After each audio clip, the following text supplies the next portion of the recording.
आज आपण modern periodic table बघणार आहोत. पिरियडिक टेबल हे एलिमेंट्सनी फॉर्म होतं आणि प्रत्येक एलिमेंट हा ॲटम पासून बनलेला असतो. सो आपण आज पहिले ॲटमचं बेसिक स्ट्रक्चर बघूया. बघा हे दिसतंय, हे कोण आहे? ॲटमचं बेसिक स्ट्रक्चर. ॲटमच्या सेंटरला न्यूक्लियस असतो. न्यूक्लियसच्या अराउंड सर्क्युलर ऑर्बिट्स असतात.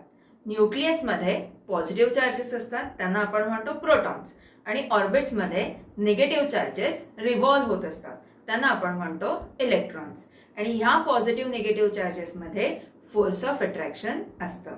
जितके पॉझिटिव्ह चार्जेस न्यूक्लियसमध्ये असतात तेवढे निगेटिव्ह चार्जेस म्हणजेच इलेक्ट्रॉन्स ऑर्बिटमध्ये रिव्हॉल्व करत असतात.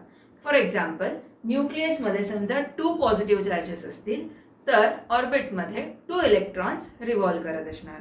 न्यूक्लियसमध्ये 3 पॉझिटिव्ह चार्जेस असतील तर ऑर्बिटमध्ये 3 इलेक्ट्रॉन्स रिव्हॉल्व करत असणार.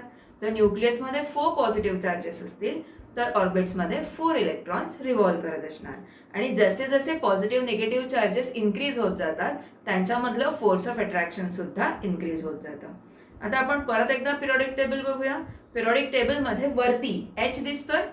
Hच्या वरती 1 लिहिलेला आहे.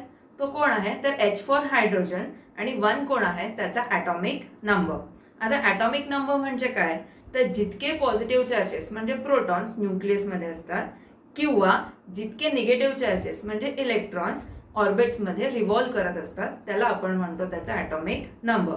फॉर एक्झाम्पल, हायड्रोजनचा ॲटॉमिक नंबर 1 आहे, म्हणजेच त्याच्या न्यूक्लियसमध्ये 1 पॉझिटिव्ह चार्ज म्हणजे 1 प्रोटॉन असणार आणि त्याच्या ऑर्बिटमध्ये 1 इलेक्ट्रॉन रिव्हॉल्व करत असणार. So atomic number is equal to number of proton or number of electrons. समजतं? जसं इथे H आहे, H फॉर हायड्रोजन, तसं या बाजूला वरती He आहे. He म्हणजे कोण आहे? हिलियम. त्याच्यात इथे कोण लिहिलंय? 2.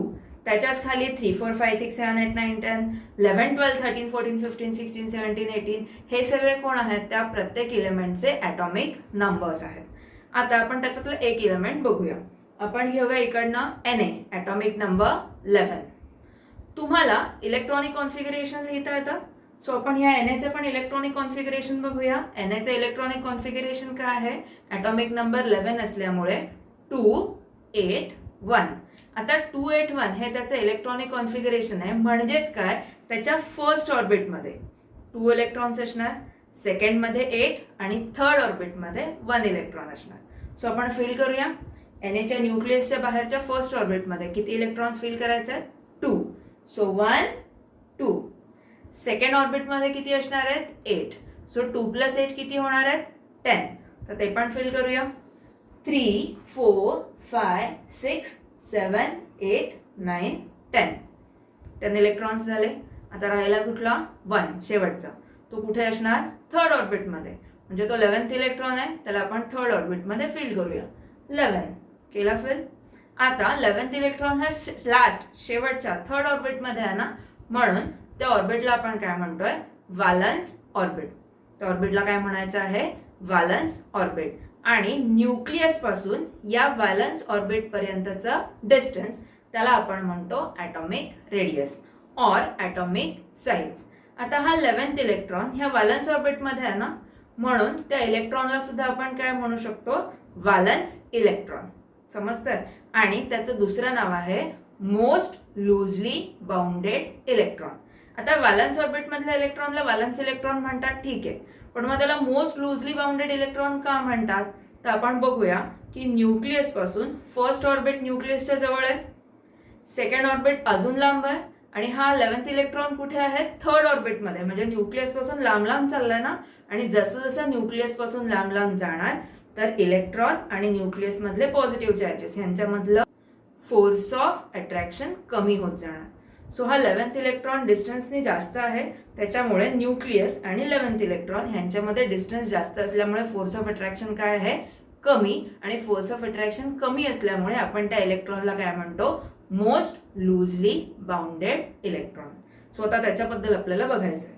तर हा जो मोस्ट लूजली बाउंडेड इलेक्ट्रॉन आहे त्याला रिमूव्ह करण्यासाठी म्हणजेच काढण्यासाठी लागणारी एनर्जी त्याला आपण म्हणतो आयनायझेशन एनर्जी. कुठली एनर्जी? Ionization energy. कुणाला काढण्यासाठी?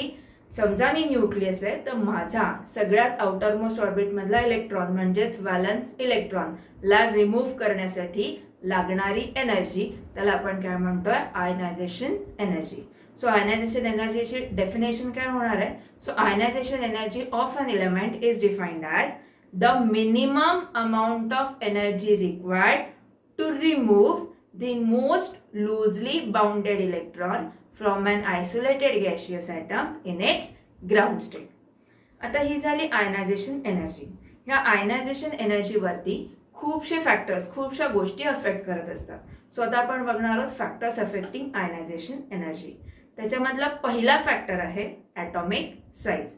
आताच आपण बघितलं इथे ॲटॉमिक साईज, न्यूक्लियस पासून व्हॅलन्स ऑर्बिट पर्यंतचं डिस्टन्स, त्याला आपण काय म्हणतोय, ॲटॉमिक साईज. आता हे आयनायझेशन एनर्जी आणि ॲटॉमिक साईज यांच्यामध्ये काय रिलेशन आहे ते बघूया. परत एकदा पिरियडिक टेबल बघूया. आता पिरियडिक टेबलमध्ये बघा, हायड्रोजन हिलियम 1 2, त्याच्या खाली 3 4 5 6 7 8 9 10, त्याच्या खाली 11 12 13 14 15 16 17 18. सो आपल्याला पिरियडिक टेबलमध्ये जाताना कुठून कुठे जातोय बघा. हा माझा लेफ्ट हँड आहे, हा माझा राईट हँड आहे. आपण कुठून कुठे जातोय, 11 12 13 14 15 16 17, 3 4 5 6 7 8 9 10. कुठून कुठे चाललो आपण, लेफ्ट टू राईट. सो आपल्याला पिरियडिक टेबल मध्ये कुठून कुठे जायचंय, लेफ्ट कडून राईट कडे. समजतंय? So as we move from left to right in the periodic table काय होतंय, ॲटॉमिक नंबर इन्क्रीज होत जातोय ना. So atomic number increases. आता आपण त्याच्यातला एक ॲटॉमिक नंबर बघूया, एक लाईन बघूया. 11 12 13 14 15 16 17 18. कळतंय? Atomic number 11 Na. Electronic configuration आत्ताच बघितलं आपण, 2 8 1. नंबर ऑफ ऑर्बिट्स किती होत्या, 3. त्याच्यानंतर 12 असेल तर किती असणार, 2 8 2. 13 असेल तर 2 8 3. 14 असेल तर 2 8 4. 15 2 8 5. 16 2 8 6. 17 2 8 7. 18 2 8 8. नंबर ऑफ ऑर्बिट्स किती राहतात, 3. बरोबर. मग जर नंबर ऑफ ऑर्बिट्स 3 राहतात तर त्या ॲटमची साईज म्हणजे ॲटॉमिक साईज तेवढीच राहायला पाहिजे होती, पण तसं होत नाही. नवीन पिरियडिक टेबल बघा, दिसतीये ॲटमची साईज काय होत चालली आहे, 11 पासून 18 पर्यंत ॲटमची साईज कमी कमी कमी कमी होत चालली आहे ना. असं का झालं? नंबर ऑफ ऑर्बिट्स 3 होत्या तरी ॲटमची साईज कमी का झाली? तर मगाशीच मी तुम्हाला सांगितल्याप्रमाणे जसे जसे ॲटॉमिक नंबर इन्क्रीज होत आहेत, तर ॲटॉमिक नंबर म्हणजे कोण असतं, न्यूक्लियसमधले पॉझिटिव्ह चार्ज आणि बाहेरचे निगेटिव्ह चार्जेस. मग जसे जसे ॲटॉमिक नंबर इन्क्रीज होणार, पॉझिटिव्ह निगेटिव्ह चार्जेस इन्क्रीज होणार, आणि पॉझिटिव्ह निगेटिव्ह चार्जेस इन्क्रीज झाले की त्यांच्यामधलं फोर्स ऑफ अट्रॅक्शन सुद्धा वाढत जातं, इन्क्रीज होत जातं. आणि फोर्स ऑफ अट्रॅक्शन जसं जसं जसं जसं इन्क्रीज होणार, न्यूक्लियस आपल्या इलेक्ट्रॉन्सना ओढत जाणार ना, आणि न्यूक्लियस जसं जसं जसं इलेक्ट्रॉन्सना ओढत जाणार, ॲटॉमिक साईज डिक्रीज म्हणजे कमी कमी होत जाणार. सो आपण काय म्हणू शकतो, as we move from left to right in the periodic table काय होत जात आहे, इकडे बघू नका, आपण असे बघतो left to right. So as we move from left to right in the periodic table atomic number increases. Atomic number increases तर काय होत आहे, पॉझिटिव्ह निगेटिव्ह चार्जेस इन्क्रीजेस, आणि पॉझिटिव्ह निगेटिव्ह चार्जेस इन्क्रीज होत आहेत म्हणजेच आपण काय म्हणू शकतो, ॲटॉमिक साईज डिक्रीजेस. ॲटमची साईज कमी होतीये. आता ॲटमची साईज कमी झाल्यामुळे त्याचा आयनायझेशन एनर्जीवरती काय इफेक्ट होतो ते बघूया. ते बघण्यासाठी आपण एक काम करू, इकडनं ॲटॉमिक नंबर 11 Na घेऊ, इकडनं Cl घेऊ, ॲटॉमिक नंबर 17. सो आपण Na atomic number 11, Cl atomic number 17. Na electronic configuration 281, Cl electronic configuration 287.